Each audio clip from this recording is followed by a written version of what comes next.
much for inviting me today to speak here about my main subject, the environmental medicine. And ladies and gentlemen, I apologize for speaking English, though my daughter is in between Italian and their child. Si sente un brusio che dà molto fastidioso anche per il relatore. Se potete interromperlo almeno mentre parlano, grazie. Okay, thank you. So I have to speak in English, and I try to get through in the time we have. I cut some slides out, and I think I should cut some more if I have not the right time. So my task is to speak about European awareness and sustainable strategies for clinical environmental medicine. If you read the term environmental medicine, mostly there are two different meanings about it all over Europe. Two different approaches to this term. One is the approach from the environment and health sector. This is public health. And the other one is the clinical environmental medicine. They are neither similar nor controversial. They are two sides of a medal. Environment and health means asking questions burdening substances or processes from the environment doing harm to people. General risk assessment for the population and general strategies for avoidance and prevention. On the other side, the clinical environmental medicine asking questions, what kind of symptoms individuals develop from the violations by the environment? How to care for those individuals with environmentally linked illnesses and to develop individual strategies and avoidance strategies, prevention strategies. These are two different subjects.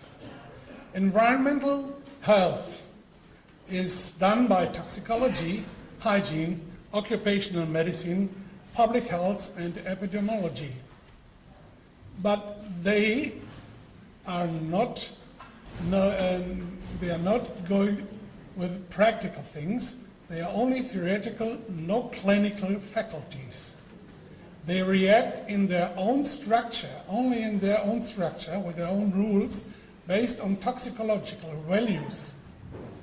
They have neither clinical knowledge concerning clinical environmental medicine, and they have no experience gained in between. They are not offering diagnosis and treatment for patients. This is put down to Paracelsus. Paracelsus found only the dose makes a thing poisoning, and out of this comes the paradigm of toxicology, the dose-effect relationships. But in clinical environmental medicine, we know a multi-causal, long-term, low-dose toxic burden is able to generate extremely strong and prolonged violation effects to people, especially when they are vulnerable, probably not able to detoxify normally due to their genetic pool or their disabled neuroendocrine and immune system. So our paradigm in environmental medicine and clinical environmental medicine is not only the dose defines the toxic effect, but the sum of dose, multi-toxicity, time of duration of burdening, vulnerability, susceptibility, and actual functionality of detoxification.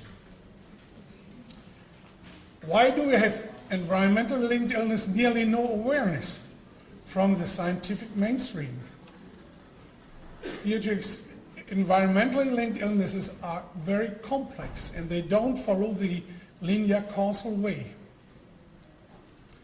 There's a missing of basic medical knowledge having no specific clinical, practical, environmental medicine training.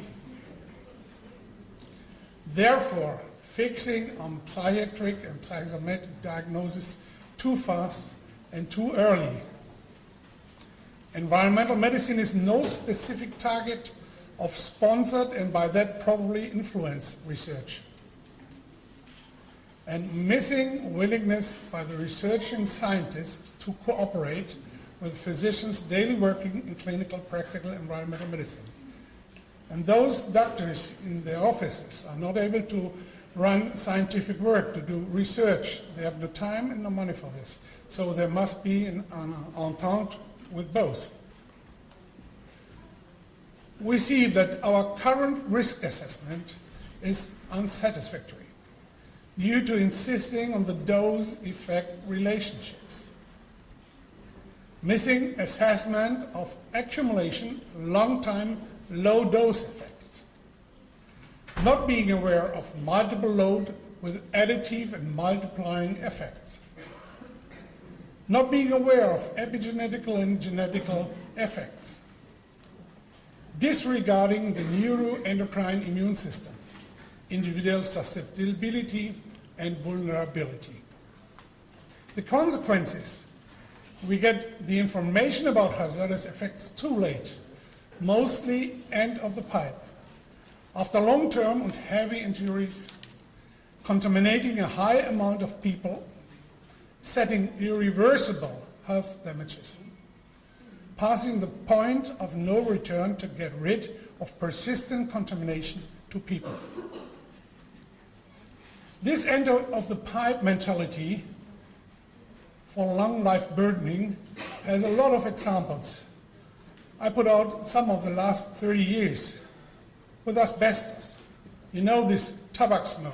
Over years and years we had discussion about this, about wood preservatives, PCB, lindane, DDT, PCB, HTB, and so on. You can make a long row.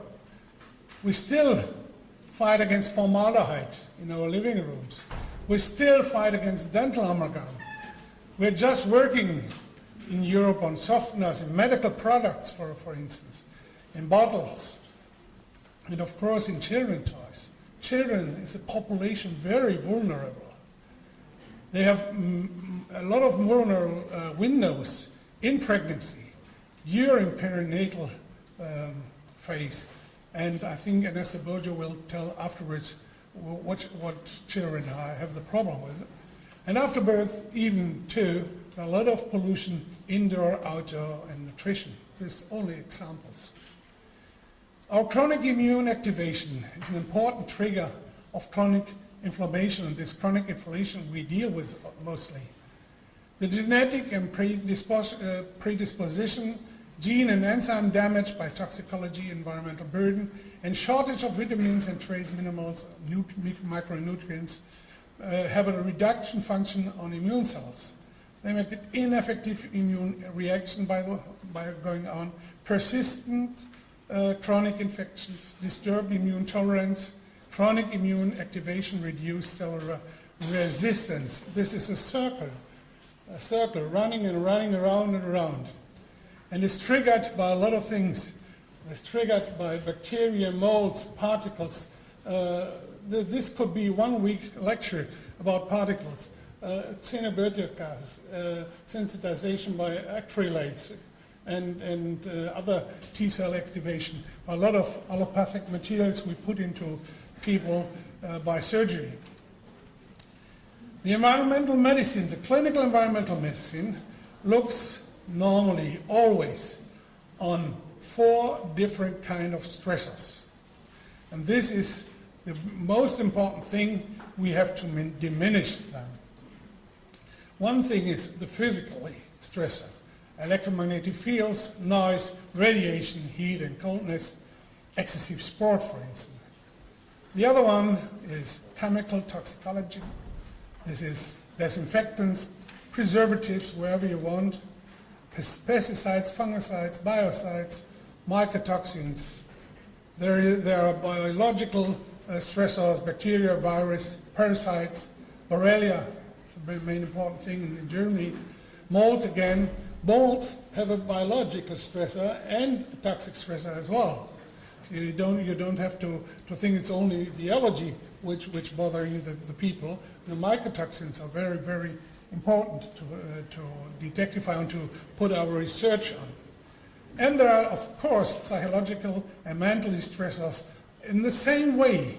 But if you only see the psychiatric, psychosomatic way and leave the other four stressors to diminish, you make a big mistake, for this is going on in bothering the immune system, enzyme system, endocrine system.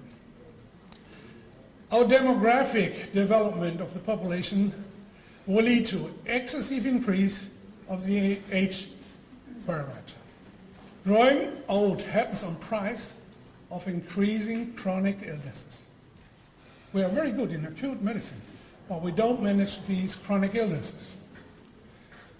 The impossibility of a long-term coping of this end-of-the-pipe strategy, I told you before, by only treating symptoms instead of causalities, makes an exponentially increasing of cost in the health system in Europe.